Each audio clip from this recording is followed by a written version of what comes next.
Bonjour à tous, j'espère que vous allez super bien aujourd'hui. Moi, je vais hyper bien. Alors, nous allons aborder ce thème-là. Comment débuter en bourse, même avec un petit salaire? Parce que je voudrais m'adresser spécialement dans ce direct aux travailleurs, à savoir les salariés du privé et les fonctionnaires. Donc, comment débuter en bourse avec un petit salaire? On me dit souvent, la bourse est réservée aux riches, ce qui est totalement faux. Vous savez, il y a 3 manières pour un débutant d'investir en bourse. La première manière, il peut s'associer avec des amis ou en famille ou avec une communauté et décider de créer ce qu'on appelle le club d'investissement. Vous comprenez? Donc, on voit souvent des gens qui s'associent pour aller s'amuser, des gens qui s'associent, qui cotisent pour faire des anniversaires, qui cotisent pour jouer au football. Les gens cotisent pour tout et rien. Je ne dis pas de ne pas cotiser pour le faire, mais il faut aussi cotiser pour investir afin de prendre possession de l'économie dans l'économie où nous évoluons. Parce que quand vous évoluez dans un système, dans un périmètre bien précis, et vous n'êtes pas un acteur clé, ou vous ne prenez pas part dans l'économie, vous n'allez pas goûter à la richesse qui sera créée dans ce pays-là.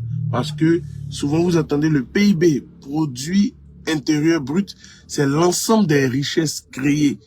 Donc vous pouvez être dans un environnement où la richesse est créée, mais vous ne bénéficiez pas, ou vous bénéficiez mais très peu.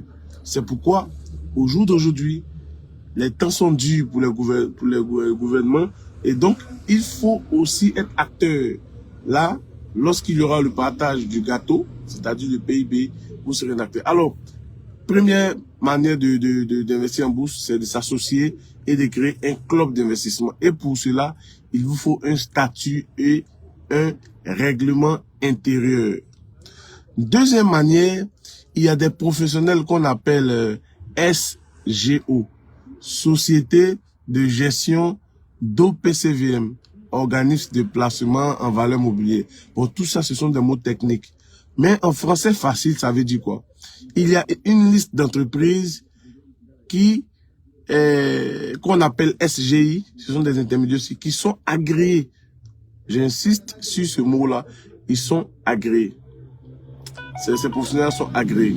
Et donc, qu'est-ce qu'ils font? Ils rassemblent l'épargne de plusieurs personnes et ils le mettent dans ce qu'on appelle un fonds commun de placement. Donc, le fonds commun de placement, c'est le professionnel qui, avec son autorisation, récolte des fonds et investit à la BRVM.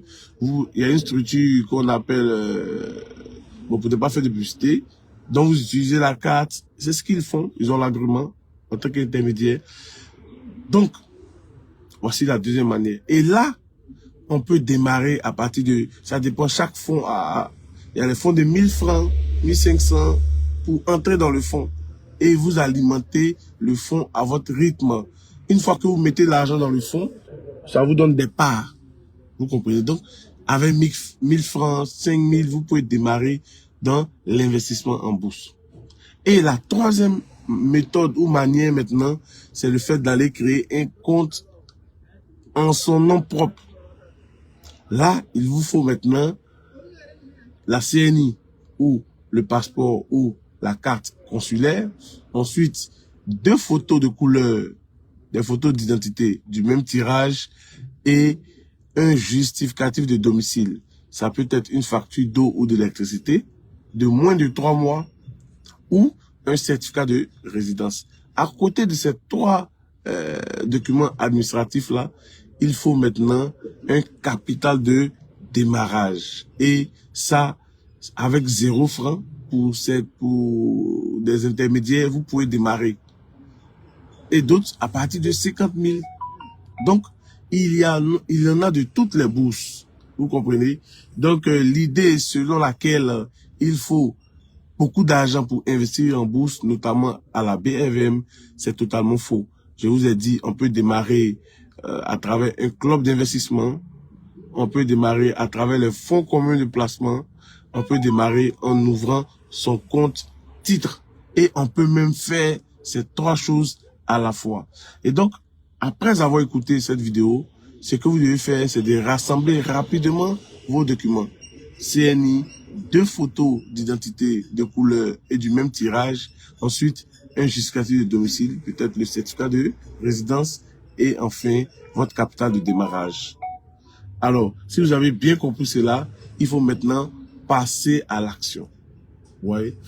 Donc, je voulais terminer sur ça, et dire aussi que concernant le capital de démarrage, c'est vrai, on a parlé de 1000 francs, 5000 et autres, mais lorsqu'on fait un effort, un petit effort dans le salaire, on peut dégager cette somme. Vous comprenez? Souvent, les gens trouvent que le salaire est peu, mais lorsque tu vois leurs dépenses en cours de mois, leurs extras, tu te rends compte que ils ne font pas assez pour eux-mêmes.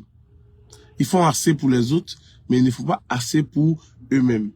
Un jour, je disais comme ça à quelqu'un qui me disait son argent n'est pas beaucoup, il a du mal, tout, parce qu'il s'agissait d'épargner. Je lui ai épargné 10% de son salaire, ou 5 000, 10 000 par mois. Il trouvait ça assez. Mais, lorsque j'ai commencé à le suivre, parce qu'on notait ses dépenses, au bout de 3 mois, il avait fait des dons à hauteur de plus de 300 000. Des dons. C'est-à-dire lorsque les gens viennent le solliciter par-ci, par-là, et il donnait les 5 000, les 2 000, les 3 000, les 10 000, il y a tel souci, mon enfant a avalé marteau, comme on le dit en Côte d'Ivoire. Il a fait des dons de plus de 500 000. Quelqu'un qui a refusé de mettre 10 000 francs par mois. Parce que pour lui, s'il met 10 000 francs, il voit l'épargne comme une contrainte, une purge. Et aussi, il voit 10 000 francs comme insignifiant. Mais ce sont ces petites sommes-là qu'il a distribuées jusqu'à plus de 500 000. Si on le laisse comme ça jusqu'en fin d'année, il n'aura rien dans son compte d'épargne et il aura distribué plus de 1 million en dons. Je ne dis pas de ne pas faire de dons, mais je dis de garder une partie de votre argent pour le faire travailler, pour avoir encore plus et pour faire encore plus de dons. Parce que de façon spirituelle, il faut faire les dons. Mais ce sur quoi vous comptez pour faire les dons, il faut continuer à le multiplier, à l'augmenter. Et ça va augmenter aussi votre capacité à faire des dons. Donc, je ne vais pas m'éterniser. Ce que je vais dire aujourd'hui, on peut démarrer en bourse, même lorsqu'on a un petit salaire. OK? Il suffit d'avoir les 3 documents administratifs dont j'ai cité. Et puis, peu importe la somme que vous avez, je peux vous montrer le chemin à emprunter. C'est une très bonne nouvelle, ok? Alors, pour aller plus en profondeur, je pense que nous allons nous retrouver ce samedi au plateau dans une formation, un séminaire d'immersion totale où nous allons décortiquer de fond en comble toutes ces notions. C'est quoi la bourse? Comment démarrer même avec un petit capital? Comment sélectionner des entreprises gagnantes? Comment gérer les risques? Etc., etc. Et après cette formation, vous aurez droit à une assistance pour l'ouverture de votre compte, une assistance pour alimenter votre compte, une assistance jusqu'à ce que vous devenez autonome. OK? À côté de cela, j'ai décidé de façon particulière d'offrir mes 5 livres à toutes les personnes qui vont prendre une formule, la formule F60, de leur offrir mes 5 livres, c'est-à-dire les 7 secrets infaillibles pour épargner et accroître ses revenus. Ensuite, les 10 clés spirituelles de la prospérité. Ensuite, décoder la BRVM. Ensuite, débloquer votre avenir financier. Et enfin, libérez-vous du poids de la dette. Alors, ça, c'est seulement pour 10 personnes. Voilà, les 10 personnes qui vont réserver aujourd'hui auront droit à ces 5 livres-là. Et j'ai bien précisé pour la formule de 60 000. Alors, je ne vais pas être trop long. Que Dieu vous bénisse. Continuez à réfléchir comment vous allez améliorer votre intelligence financière, votre santé financière, jusqu'à parvenir à la liberté financière. Paix et bien de votre cœur et paix et bien de vos finances personnelles. Bye.